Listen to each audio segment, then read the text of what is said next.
Good morning, students. Welcome you all. This is Ranjana Sharma, your Hindi teacher. Today we are going to start our new chapter. आपकी पाठ्य पुस्तक स्पर्श भाग 1 के काव्यखंड से लिया पाठ 1 साखी, जिसके रचयिता कबीरदास जी हैं। भक्ति काल के अग्रदूत निर्गुण संत महात्मा कबीर हिंदी साहित्य की श्रेष्ठतम विभूति हैं। कबीरदास का जन्म 1398 ईस्वी में काशी में हुआ था। कहा जाता है कि इनका जन्म एक विधवा ब्राह्मणी के गर्भ से हुआ था। उसने लोक लाजवश इन्हें लहर तारा नामक तालाब के निकट छोड़ दिया। वहीं से नीमा नामक जुलाहा ने इन्हें उठाकर इनका पालन पोषण किया। कबीर ने भी जुलाहे का व्यवसाय अपनाया। कबीर स्वामी रामानंद के शिष्य थे। वे पढ़े लिखे नहीं थे। उन्होंने अपने अनुभव से ही जीवन जगत का ज्ञान प्राप्त किया। 1518 में इनका देहांत मगहर में हो गया। आइए शुरू करते हैं कबीरदास की साखियाँ। ऐसी वाणी बोलिए मन का आपा खोए, अपना तन शीतल करें औरन को सुख होए। कबीरदास जी कहते हैं कि ऐसी वाणी बोलें जिससे हमारा घमंड न झलकता हो। इससे हमारे मन को तो शांति मिलेगी ही, साथ ही सुनने वाले को भी सुख और शांति प्राप्त होगी। अर्थात जैसा हम स्वयं के लिए चाहते हैं कि कोई हमसे इस प्रकार अच्छे से बात करे, उसी तरह से हमें भी दूसरों के समक्ष अपने बोल बड़े ही विनम्रता से रखने चाहिए। नेक्स्ट है, कस्तूरी कुंडली बसे मृग ढूंढे बन माही, ऐसे घट घट राम है दुनिया देखें नाही। यहाँ कबीरदास जी ईश्वर की उपस्थिति के विषय में बताते हैं कि कस्तूरी हिरण के नाभि में होती है। कस्तूरी एक सुगंधित पदार्थ होता है जिसकी सुगंध को खोजते हुए वह जंगल में घूमता रहता है। इसी प्रकार मनुष्य भी अपने हृदय में बसे ईश्वर को न देखकर उसे अन्य जगहों पर ढूंढता रहता है। कहने का तात्पर्य ये है कि कबीरदास जी ये मानते हैं कि ईश्वर मनुष्य के अंदर विद्यमान है, उसे बाहर या कहीं अन्य जगह पर खोजने की आवश्यकता नहीं है। अगली साखी में कबीरदास जी कहते हैं, जब मैं था तब हरि नहीं, अब हरि है मैं नाही, सब अंधियारा मिट गया जब दीपक देखा माही। कबीरदास जी कहते हैं कि जब तक मनुष्य के हृदय में अहंकार का वास रहता है, तब तक उसे ईश्वर की प्राप्ति नहीं हो सकती। उसी प्रकार जब दीपक जलता है तब उसके प्रकाश से अंधकार मिट जाता है। अर्थात कहने का तात्पर्य ये है कि जब तक मनुष्य अहंकार रूपी अपना रूप बना के रखता है, उसे ईश्वर की पहचान नहीं हो पाती, क्योंकि उसके हृदय में या उसके शरीर में अहंकार विद्यमान है। किंतु जब उसे इस ईश्वर की प्राप्ति के बाद क्या होता है, उसे ज्ञान होता है कि परमात्मा मेरे अंदर ही है, तो इस ज्ञान के प्राप्त होने पर उसका अंधकार, उसका अंधेरा मिट जाता है। अहंकार रूपी अंधेरा जो है वो समाप्त हो जाता है। अर्थात प्रभु को प्राप्त करके व्यक्ति की, मनुष्य की अज्ञानता दूर होती है और उजियारा फैल जाता है।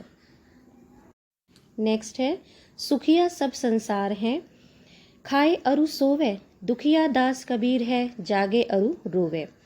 यहाँ कबीरदास जी कहते हैं कि सारा संसार बस खाने और सोने में ही व्यस्त है। उन्हें किसी प्रकार की चिंता नहीं है, अर्थात वे सुखी हैं। किंतु कबीर के अनुसार दुनिया के सबसे दुखी व्यक्ति वो हैं, यानी स्वयं कबीरदास जी, जो प्रभु के वियोग में जागते रहते हैं। कबीरदास जी यहाँ कहना चाह रहे हैं कि जो व्यक्ति ईश्वर को खोजना नहीं चाहते या जो ये नहीं जानना चाहते कि ईश्वर कौन है, कहाँ है, उनके अंदर, स्वयं के अंदर, उनके अंदर विद्यमान है, तो उन व्यक्तियों को कोई चिंता नहीं है। वो खा रहे हैं, पी रहे हैं और उनका जीवन इसी प्रकार से चलता जा रहा है। किंतु दुखी कौन है जग में?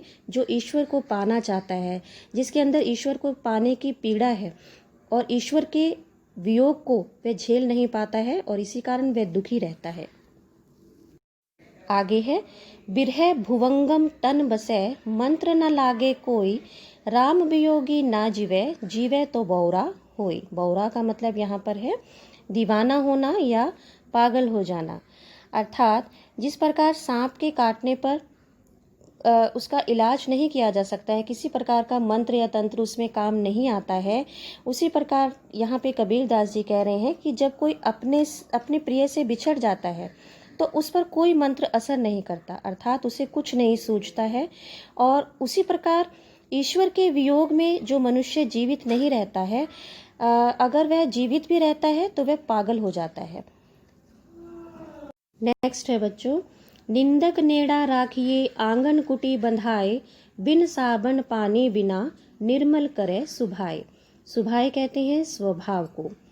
निंदक यानी निंदा करने वाला, नेड़ा यानी पास रखना। कबीरदास जी कहते हैं कि हमें निंदा करने वालों को अपने पास रखने का प्रबंध करना चाहिए, ताकि उनकी बातों को सुनकर हम अपने अंदर की बुराइयों को त्याग सकें। कहने का तात्पर्य ये है कि अगर कोई व्यक्ति हमारी बुराई करता है या हमारी निंदा करता है तो बजाय उसकी बात का बुरा मानने के लिए हम उसकी बात का बुरा ना माने और उसकी उस बात को ध्यान में रखते हुए अपने कमी को देखें और उसको सुधारने का प्रयास करें, क्योंकि निंदक ही एक ऐसा व्यक्ति है जो बिना साबुन और पानी के आपके स्वभाव को निर्मल कर सकता है, स्वच्छ कर सकता है। पोथी पढ़ पढ़ जग मुआ, पंडित भया न कोई, एकै अशिर पीव का पढ़े सो पंडित होई। कवि कहते हैं कि पढ़ते पढ़ते लोग मृत्यु को प्राप्त हो गए, परंतु कोई पंडित नहीं बन पाया, अर्थात किसी भी व्यक्ति को ज्ञान की प्राप्ति नहीं हुई। कबीर के अनुसार जो ईश्वर का एक अक्षर ही पढ़ लेता है वही पंडित कहलाता है, यानी सत्य को जान लेना कि ईश्वर एक है और वह हम सब के अंदर विद्यमान है, यही ज्ञान है। और इस ज्ञान को जो नहीं जान पाता है वो व्यक्ति स्वयं को पंडित नहीं कह सकता। हम घर जाल्या आपना, लिया मुराड़ा हाथ, अब घर जाला तास का, जे चले हमारे साथ। कबीरदास जी यहाँ पर कहते हैं कि कबीर ने अपने मोह माया रूपी घर को जलाकर ज्ञान प्राप्त कर लिया है।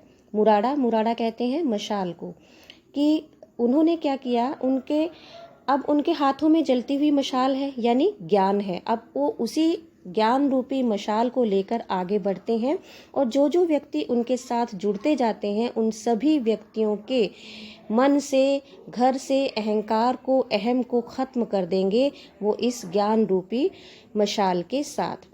अर्थात ईश्वर का ज्ञान होने पर उन व्यक्ति के अंदर से अहंकार खत्म हो जाएगा और वे ईश्वर रूपी ज्ञान को प्राप्त करके स्वयं को धन्य कह सकेंगे।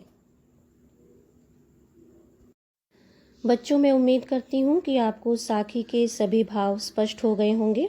फिर भी अगर आपकी कोई क्वेरी रहती है तो आप अपना क्वेरी टाइमिंग में आप मुझसे क्वेश्चंस पूछ सकते हैं। Okay, have a nice day. Thank you.